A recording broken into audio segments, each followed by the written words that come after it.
Good morning students. आज हम लोग काव्य से महाकवि भूषण जी की का जीवन परिचय हम लोग देखेंगे।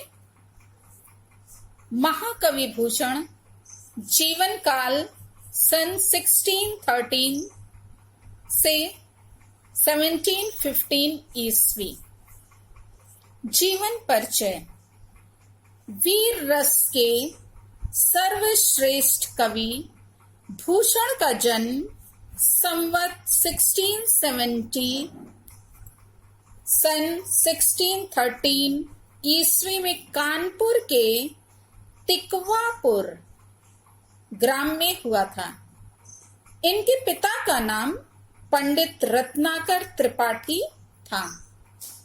हिंदी के रस सिद्ध कवि चिंतामणि त्रिपाठी और मतीराम इनके भाई थे।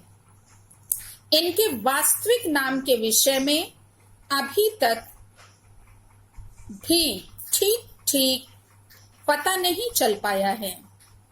चित्रकूट के राजा रुद्र ने इनकी प्रतिभा से प्रभावित होकर इन्हें भूषण की उपाधि से सुशोभित किया था। तब से ये भूषण नाम से प्रसिद्ध हुए। ध्यान देने योग्य बात है बच्चों, इनके नाम का कोई पता नहीं था।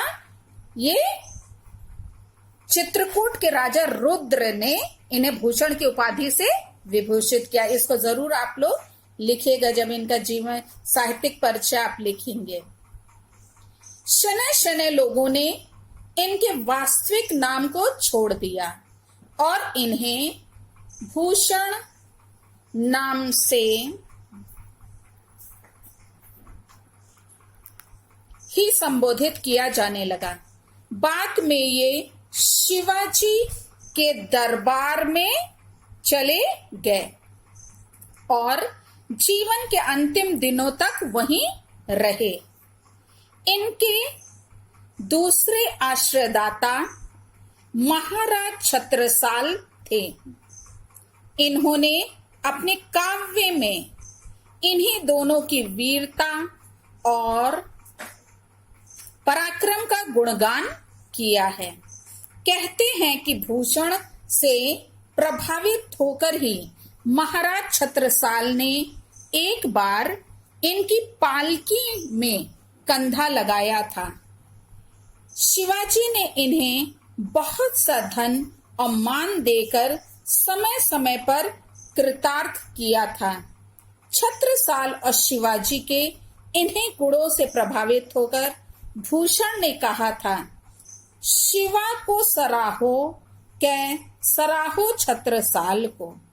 निरंतर वीर रसपूर्ण रचनाएं करते हुए कविवर भूषण का देहावसान संवत 1772 सन 1715 ईस्वी के लगभग हुआ। बस में आप लोग सन लिखिएगा, संवत नहीं लिखिएगा। यदि दोनों आप लर्न करेंगे तो आप कंफ्यूज हो जाएंगे, एग्जाम के समय आप गलत कर देंगे। इसलिए आप एक याद कीजिएगा ताकि आप सही लिख सकें। साहित्यिक परिचय। रीतिकालीन युग की श्रृंगारिक प्रवृत्ति का तिरस्कार कर वीर रस के काव्य का सृजन करने वाले रीतिकालीन कवि भूषण का नाम वीर रस के कवियों में प्रसिद्ध है।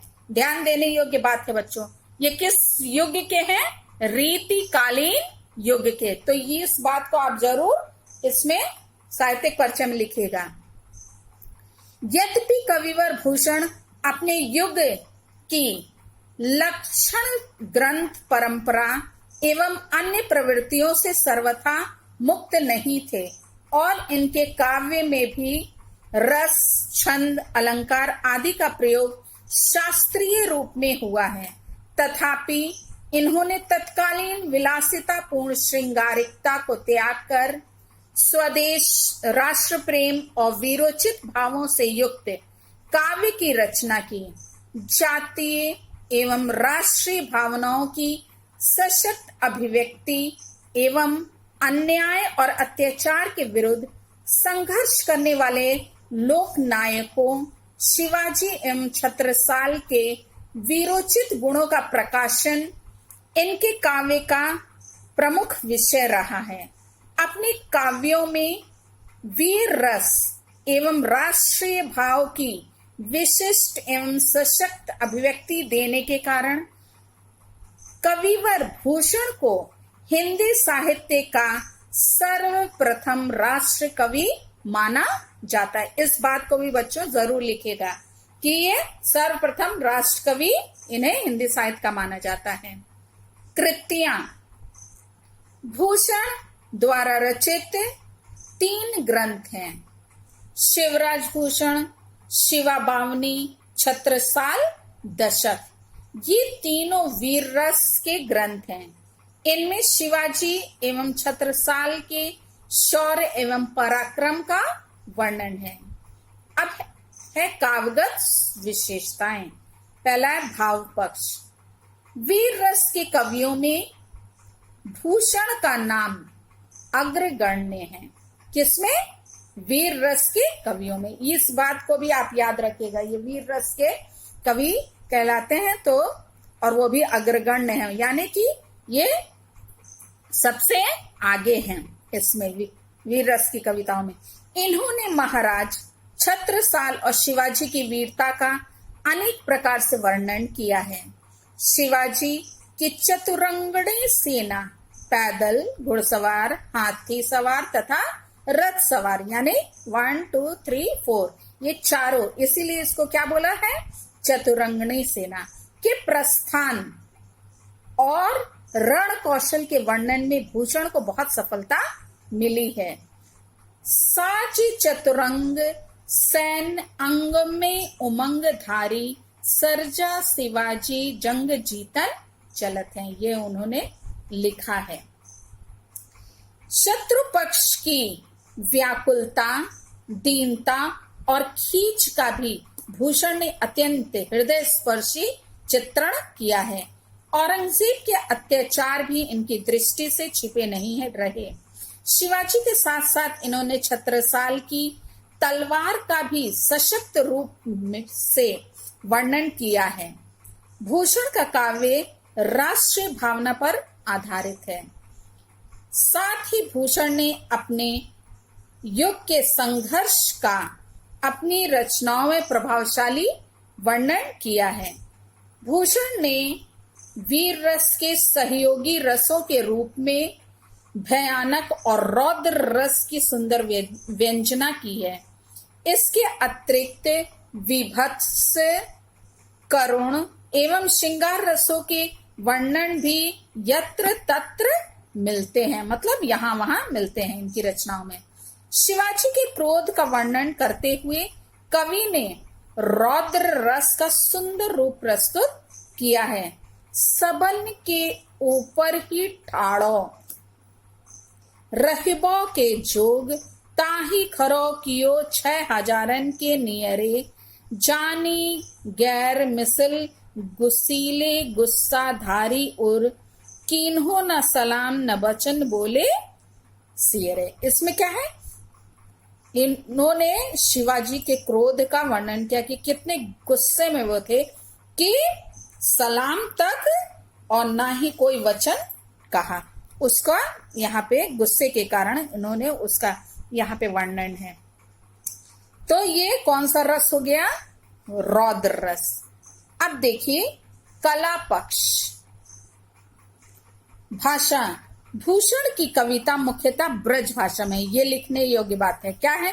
भाषा इनकी ब्रज भाषा है। इन्होंने तत्कालीन माधुर्य गुण से युक्त ब्रज भाषा में ओज गुण का समावेश कर दिया है। इन्होंने बहुत से अरबी फारसी के शब्दों के साथ साथ प्राकृत, बुंदेलखंडी और खड़ी बोली के शब्दों के प्रयोग भी किए। इन्होंने मराठी, अरबी भाषा के शब्दों का प्रयोग भी अपने काव्य में किया है। इनकी रचना में शब्दों के विकृत व मन गढ़ंत रूप आदि पर्याप्त मात्रा में मिलते हैं तथा व्याकरण के नियमों का उल्लंघन भी सहज रूप से दिखाई देता है। काव्य में ओज गुण के संचार तथा उत्साह के अतिरेक में स्वतः ही ऐसा हो जाना स्वाभाविक है। शैली, भूषण की काव्य शैली वीरोचित है।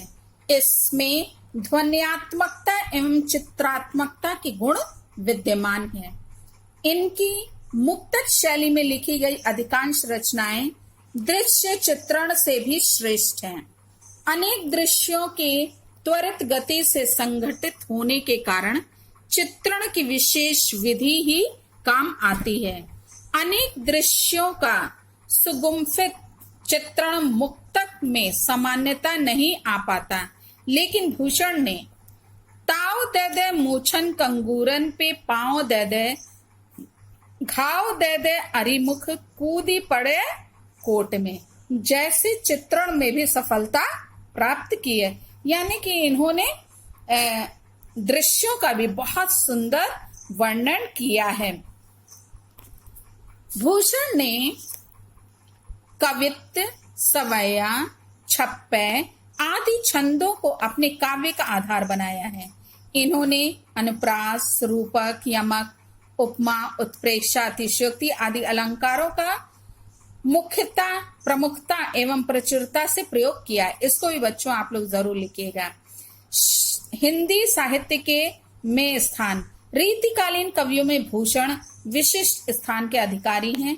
भूषण की सबसे बड़ी विशेषता यह है कि इन्होंने घोर विलासिता के युग में शिवाजी एवं छत्रसाल की वीरता, शौर्य एवं पराक्रम का वर्णन करके सुप्त राष्ट्रीयता की भावना को जागृत किया और जन जन में वीरता के भावों का संचार किया।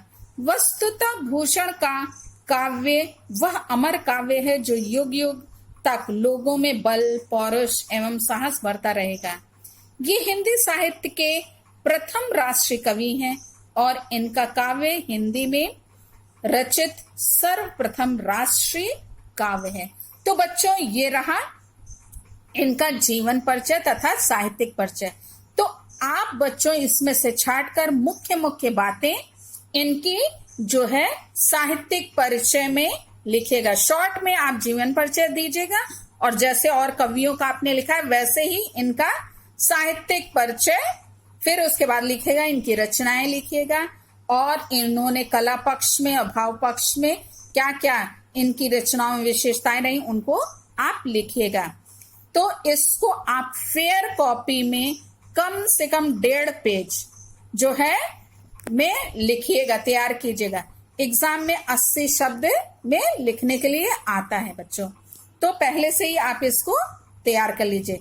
इसके बाद हम लोग इनकी रचना जो शिवा शौर्य जो आपकी बुक में है उसका हम लोग अध्ययन करेंगे। Thank you.